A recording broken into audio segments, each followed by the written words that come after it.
Alright, so it's 2.4. Let's watch this. I've been waiting for this for actually not that long. I don't feel like it's been that long since the last major update, to be honest. Even though a lot of content creators have been like complaining about no content, I've actually been pretty satisfied with how Genshin is going lately. I enjoyed the recent, stuff that they've added, but it could always be better. So let's see what this is about. Rebuild the Jade Chamber? That's a huge project. The Jade Chamber belongs in the sky amongst... Yeah, so I'm not gonna like play this all the way through because, well, not all the way through without commentary because you've probably already watched this. This is pretty late, but we have already had a quest. I think it was an Archon quest that showed that the Jade Chamber was being rebuilt. So this is not exactly out of nowhere. If you've been playing the story quest and following along the story, then it's getting rebuilt. Though I suspect it's not going to be rebuilt for much longer, as we'll see in the trailer down the line. the clouds. When I first set foot in the Jade Chamber, I stood at the edge of the platform and looked down upon Liyue Harbor far below. However, it is not only out of consideration for myself that I have built the Jade Chamber anew at this time. I hope the Jade Chamber will always float in the skies above Liyue Harbor. Wait, is this new? I actually didn't play in the Lantern Festival in the patch that it came out in, so I have actually no idea. I'm going into this completely fresh without any like previous conception of what a Lantern Festival is. I actually wasn't. I think I was playing Genshin Impact at the time, but I just wasn't far along enough in the story for it to matter. Like there was a period when I first started playing this game that I would just avoid all the events because I didn't think it was relevant to me. I was probably from around AR 20 for around AR 0, AR 1 to like AR 30. I just didn't do events. Even though like the minimum threshold is AR 20, I just didn't care. Bearing witness to the prosperity and peace of the human world. Deep down inside, I wish I could slow down time. I feel very fortunate Wait, to be right. was that the new skin? Yeah, that's the new skin for Ningguang and Keqing.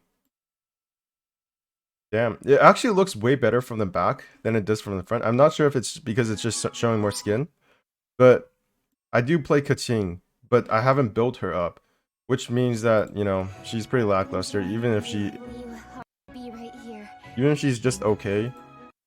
I like it. I like it from close up. When I saw like leaks for it at first, I thought it just looked whatever because, it's already her original outfit was already pretty much just her color palette, right? It fit her hair. It's purple. It's electro. It's the traditional electro color. She is pretty much the traditional electro whatever that we see in the game. She was in the front cover, I think, at some point. But yeah, this isn't too far off from what she already had. So good for Genshin Keqing enjoyers. But I'm more excited for Ningguang's outfit. It's very different from what she had before. Enjoying the fireworks. Yeah. Her original color palette was it was kind of this grayish yellow, right? This bright grayish yellow. Slow down time. I feel very fortunate to be right here. Yep. And now she almost looks like a halfway between a Hydro character and an Electro character now. Her like bandos, whatever bands or whatever these things are, it's still yellow, so she's a Geo character, but she's got like a blue purplish tassel. She's got like this shoulder band or whatever it's called, and her dress is bluish. She actually kind of looks like Kokomi, and I love how Kokomi looks, so this is great. Enjoying the fireworks. I'm gonna actually build her someday. View of Liyue Harbor. Xiao's back. And of course, the Chinese opera character, Yunjing. I'm not sure what tone it is. I know how to pronounce names in Chinese, but I don't always do it. Simply because some names are just like, there's such a pull to how it's pronounced in English, like John Lee. I know in Chinese it's pronounced Zhong Li, but I'm not gonna do that for English. Because John Lee is just, it's so nice to say. The little girl was not not as brave as the opera makes her out to be. Her name is pronounced Shenhe, and I think it has something to do with a bird, because her master is Cloud Retainer, right? And she is a crane on top of a mountain. So that makes sense. Yeah, this is pretty much the Shenhe and Yunjing banner.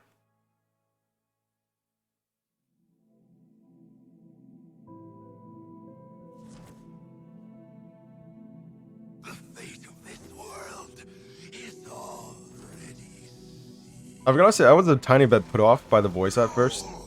shall turn to dust. Let the flames of redemption burn. It's a minor quibble, but it feels like he's a bit overdoing it. World as you I absolutely love the color palette and the whole design of this new region, though, including the new monsters. Like the way it's the way these two like lock their tails and then do like a kamehameha in two directions is amazing. It's such a good design, man. the time for my coming. It's not going to be easy to deal with. I don't think my fleet can take it on their own. Right, so you can probably already tell that Ozio is back. What I suspect is that we'll first go to the Enkanomiya region, and by the end of that arc of the story, we'll realize that Ozio is being revived, and then we'll go back to Liyue, and Ozio will try to destroy Liyue. As you can see here, we're going. This is a shot of us entering that big tide pool in that big lake pool thingy in Enkanomiya, not Enkanomiya, but Watatsumi, right? I thought we would be able to go into it, or at least, like, I don't know, have some story elements tied to it, but we already did that Archon quest. It wasn't an Archon quest, but it was a side quest where we discovered this, like, I don't know, this lock, this key that was supposed to let us be able to go into Enkanomiya, but that part of the story was locked. So now I guess that's where that's leading up. It's not going to be easy to deal with. I don't think my fleet can take it on their own. Right, and here we can see yeah, and here's the tsunami. What I'm guessing is that this probably is not in sequence, right? Here we see the Jade Chamber hovering over the sky, over Liyue. And here we see the Traveler. We see the Traveler jumping either from Beto's ship or from the Jade Chamber.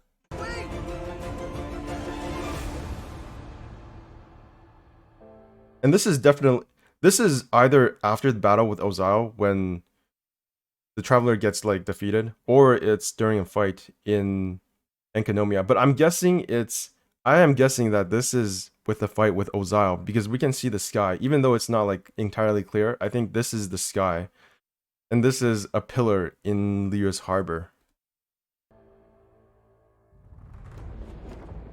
Yeah, and the reason, even though she goes on to say, Ningguang goes on to say that she will sacrifice another Jade Chamber, I don't think Ozio will fall for this trick the second time. Here we can see that a tsunami is actually going right for the Jade Chamber. So either the Abyss or Ozio have like a backup plan that basically just means like, no, fuck it. That's not working this time. And they have some sort of preparation in store for whatever Ningguang has planned. Came to it, I could always destroy another Jade Chamber. And yeah, and there's Ozio. Yeah, let's just skip this. We don't care about Primo Gems, you know, nobody cares about 此版 those. 本非彩娟流年的前传整体。想要见到纯欲阁重现辉煌的样子，当听到宁光提出重建纯欲阁的计划时，作为璃月大英雄的旅行者，想必也会。Yeah, we basically already know all this stuff. And honestly, if you've seen the leaks, you know what this is. It's Shenhe. She has a dash with an E, and if you press it for too long, then she'll do like a venti, some sort of venti or a Kazuha, you know, rise, except with cryo. So she's kind of like, I don't know, she's kind of like Ayaka in that way, but with a dash. And then her ult is like Chi-Chi's, but better. So you could probably just understand her as some sort of amalgamation between Chi-Chi, Ayaka, and What's her dash from? Like her dash reminds me kind of like it's kind of like not like not like Rosaria, because Rosaria actually goes to the back while she completely dashes into the enemy and then goes out of it, goes out of the enemy. So she's more like Xiao in that way.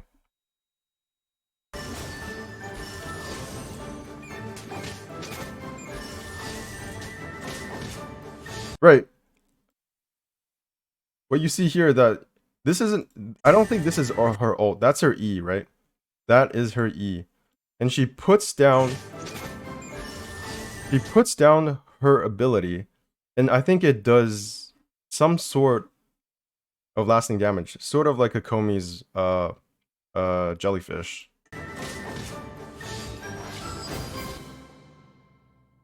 My name is Shenhe. I was born fated. I was actually kind of wrong. Like her ult does several instances of damage rather than just one instance like Chi-Chi. So she is actually probably better than Chi-Chi. She is more like Kazuha except for Cryo. I was born fated to bear the curse of calamity, so I am prone to bring harm. And Yunjing is really weird because she buffs the damage. She buffs the damage of elemental users that aren't Geo, if I understand her characters correctly. Let's see what she has to say. Yeah. Casting of it will deploy a shield for herself. So she's a shield character if you don't already have a shield character for some weird reason, which is pretty unlikely because there's a ton of shield characters in this game. There's like, there's a bunch. Just go search it up yourself. But she will unleash an attack at charge level 1 or charge level 2. So yeah, she will probably be able to do a tiny bit of damage, deploy a shield, and provides all near teammates with flying cloud flag formation effect. This is her ult. Deal normal damage. When characters with a flying cloud flag formation effect deal normal damage to enemies, they will deal bonus damage based on Yunjing's current defense. Holy fuck, that's amazing. I think she will be like at least in the top 10 characters in the future. Solely because if it's normal damage, then she can go with a lot of like ranged characters, right? Who would otherwise not be able to. Yeah, it's just good overall because we all have a bunch of defense stats items that we would otherwise get rid of.